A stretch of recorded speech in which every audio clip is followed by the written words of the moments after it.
G'day YouTube. So, bit of a sad day. My Antimatter 30 amp 1000 watt lipo charger. Something's going wrong with it. It's not doing what it's meant to.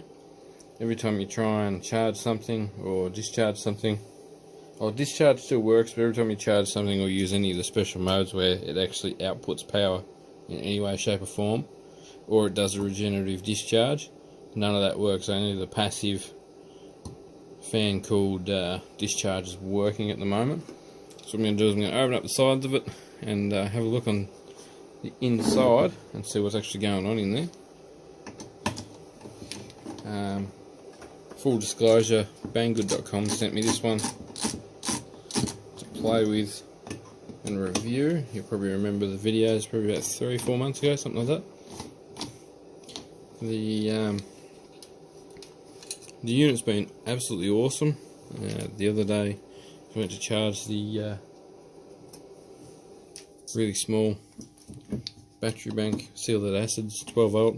I only had it on about 6 or 8 amps. It wasn't real high. It was running off the lab power supply. That's only got a 10 amp output, so it wasn't running real high, and it let the magic smoke out.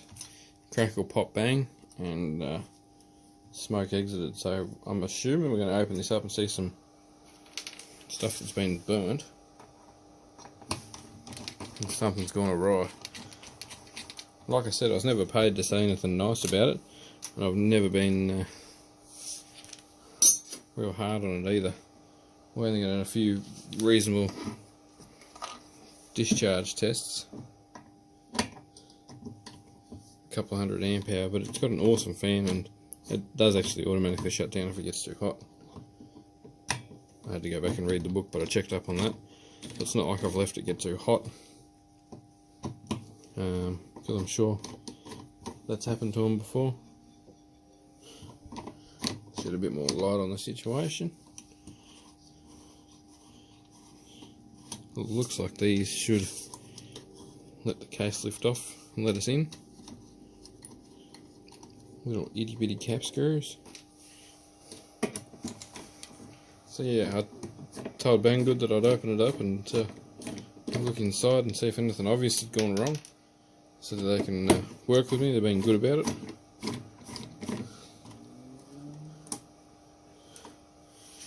And hopefully we can open it up and get some kind of resolve. Okay, looks like we've got a couple more screws. We got small Phillips.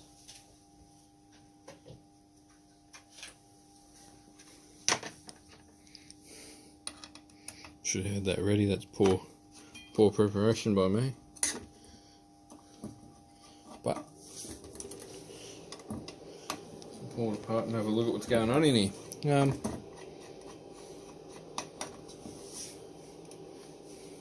Everything else seems to be, that I've had so far, seems to be pretty good quality. I mounted the watt hour meter up in the board on its DIN rail today.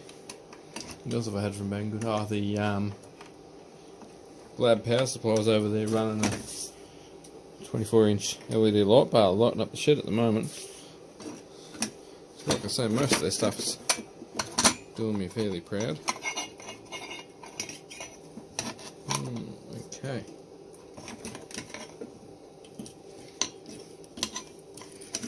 And we're in like sin.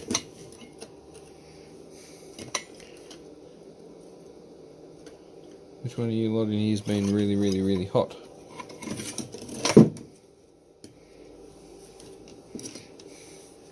Might see if I can lift the board off the base plate. Because, like, yeah, we got smoke, so something should show me some pretty good visual signs of cooking.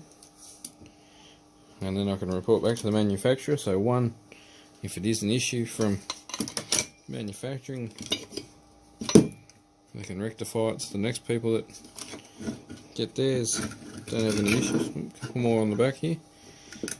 And two, they can fix mine for me. Because I really like the unit. It's got some damn good features. I've never used the motor braking one. It's got a motor braking mode, like a DC motor braking mode.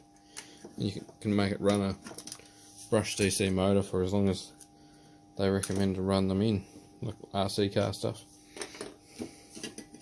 Okay, so we've got some thermal paste there on the bottom plate as well as on the big heatsink there, which is cool because that just means everything's sinking heat.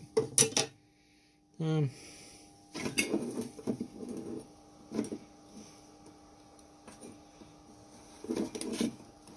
can we take the heatsink off some offsets now? Because or FETs, whatever they are. Because it's on the DC output, so it should be on this side.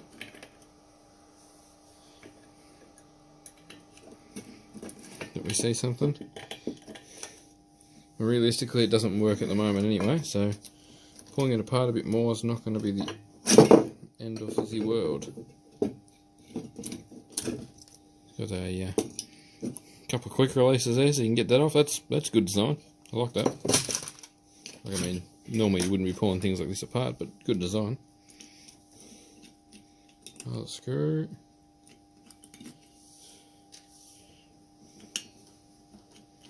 That one was loose.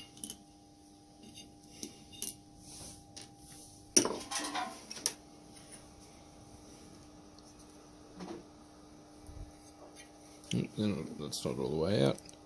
Yeah, it is.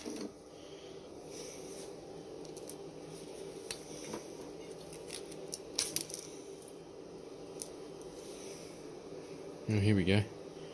You see the wispy burn colour in there? We're into the meat of it now. So I've used the heat transfer pads on the FETs. Look at them sticky bloody things.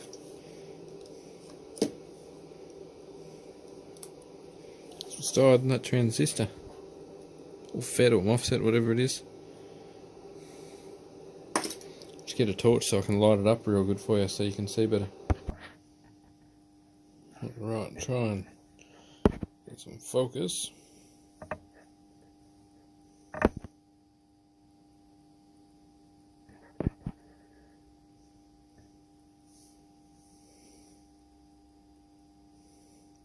That's what's going on. FETs on the board there have let the white magic smoke out.